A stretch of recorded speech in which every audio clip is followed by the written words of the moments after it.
কথাটো এতিয়া অতি দুৰ্ভাগ্যজনক কথা আজি ঘটনা শুনিব পাইছোঁ। এতিয়া আমি যদি চাওঁ অসম আৰক্ষী যিটো বেছ থাকে, যিটো লোগো থাকে, তাতে লিখা আছিলে জনহিতাৰ্থে বা জনসেৱাৰ্থে। তেওঁলোকৰ মেইন মটটোৱে হৈছে যে জনসাধাৰণৰ সেৱা কৰা।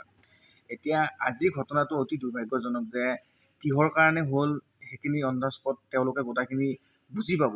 কিন্তু চাওক যে এইটো কাৰো অধিকাৰো দিয়া নাই বা কাৰো পাৱাৰো দিয়া নাই বা কোনো নিজৰ পাৱাৰটো মিছ ইউজো কৰিব নোৱাৰে যে এজন মানুহক উইদাউট এনি লফুল জাষ্টিফিকেশ্যন বা একো ভুল নোহোৱাকৈ সাধাৰণ জনতা এজনক মাৰপিট কৰিব নোৱাৰে। চাওক এতিয়া বৰ্তমান সময়ত কিছুমান এনেকুৱা ধৰণৰ ঘটনা আমি শুনিবলৈ পাইছোঁ, কিন্তু শুনাৰ পিছতে আমি গোটাই পুলিচ প্ৰশাসনকে আমি বেয়া বুলি কেতিয়াও ক'ব নোৱাৰোঁ। কিন্তু এজন এনেকুৱা ধৰণৰ মানুহৰ পৰা কিন্তু গোটাই পুলিচ প্ৰশাসনকে সাধাৰণ মানুহে বেয়াৰ চকুৰে চাব। কিন্তু তেওঁলোক নহ'লে বা পুলিচ প্ৰশাসন নহ'লে আমাৰ যিটো সমাজ ব্যৱস্থা আছে আমি সুচাৰুৰূপে পালন কৰিব নোৱাৰোঁ। এতিয়া চাওক বৰ্তমান সময়ত আপোনালোকে পাৰ্কিঙক লৈ, গাড়ীৰ পাৰ্কিঙক লৈ বা গাড়ী ফাইন কাটাক লৈ কিছুমান বেমেজালি বা কিছুমান পুলিচ বিষয়া কিছুমান মানুহৰ ওপৰত বৰ আক্ৰমণ কৰাও দেখা যায়। এতিয়া চাওক কিছুমান কিন্তু মানুহেও জানিব লাগিব বা সচেতন হ'ব লাগিব। এতিয়া গাড়ী এখন হঠাতে গৈ আছে, ৰাস্তাৰে গৈ আছে, পুলিচ বিষয়া এজনে বুলি ক'লে কিন্তু এই মানুহজনে ৰখিব নোৱাৰে।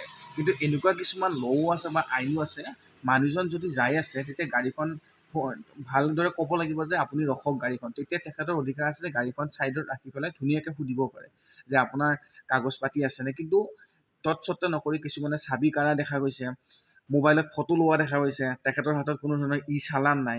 যদি আপোনাক চালান কাটিব লাগে তেতিয়া এখনৰ চালান বহি লাগিব বা চালান লাগিব।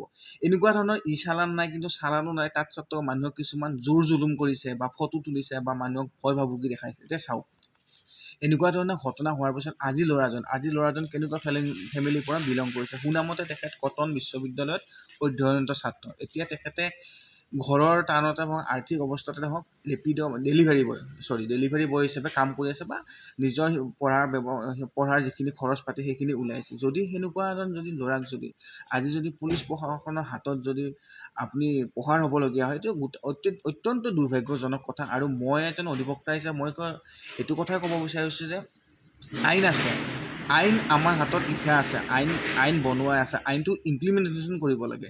পুলিচ বিষয়াসকলৰ মেইন কাৰণ হৈছে যে আগতে CRPC আছিলে, এতিয়া BNSত যিবোৰ আমাৰ আছে সেইবোৰ তেওঁলোকে সুচাৰুৰূপে ইমপ্লিমেণ্টেশ্যন কৰিব লাগে। চ' বোৰ লিখা আছে। চ' পাৱাৰ থাকিল বুলি যে মিছ ইউজ কৰিব, সাধাৰণ জনতাৰ ওপৰত যে মাৰধৰ কৰিব, এইটো কেতিয়াও সম্ভৱ হ'ব নোৱাৰে।